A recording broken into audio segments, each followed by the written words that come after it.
Herra Pétur, þið komast eiginlega aldrei í takt við þetta í kvöld, og þetta segja það? Ja, við hengum í fyrsta leikluta, svo bara gæði og leikmanna nærveikur og voru bara þéttir, sterkir, grimmir og við gáum eftir.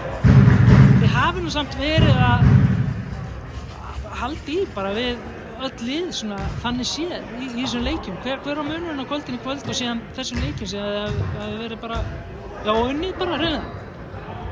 Við bara brotnuðum alltaf snemma, andlega bara.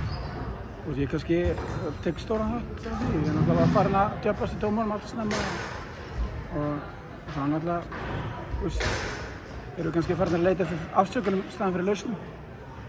Og ég meina, þetta var bara, ég veit ekki, við vorum að komast á svona momentum eftir síðasta leik og kannski með langt hlé og reyndar fannst mér æfingarnar að vera góðar hjá okkur.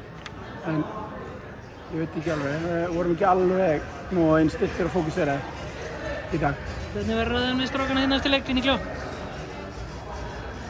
Bara back to the drawing board, bara finna lausnir á vandamálum strax.